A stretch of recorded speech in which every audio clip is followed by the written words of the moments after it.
At a time when the Edmonton Oilers could use some good news, it's the Winnipeg Jets who get the best news with the return of Nikolaj Ehlers to this lineup in Game 3. Ken, how does he have the capability of changing the complexion of this series? Well, quite simply, Sean, Nikolaj Ehlers is the most dynamic Winnipeg Jet at 5-on-5. He also does a variety of other things in his game. With his speed, he has that ability to draw penalties. He's a one-man zone entry machine, and he also can provide a boost to that Jets' second power play.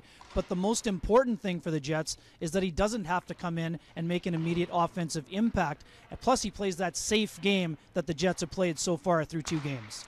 Grinding defensive affairs in both Game 1 and Game 2. It has Jets head coach Paul Maurice feeling that the risk profile is going to go up for the Edmonton Oilers to try and free up players like Connor McDavid and Leon Draisaitl. How does that have the potential to make this series look different than it's looked so far?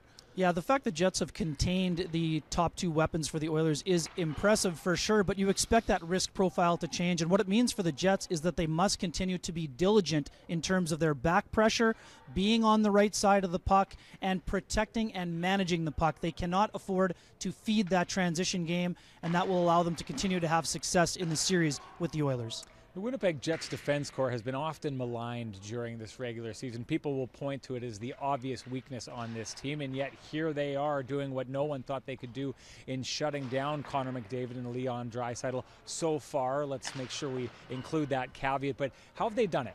Yeah, it's been a collective 5-man unit, but we cannot ignore the responsible job the Jets defense corps has done. They've been outstanding overall as a 6-man group. The top pairing of Josh Morrissey and Dylan DeMello have been excellent.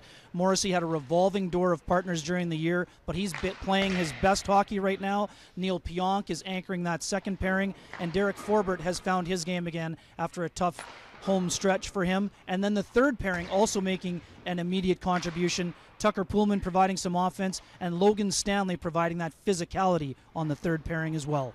Winnipeg Jets with a chance to take a stranglehold on this series. To do that, they're going to have to change their fate in this build.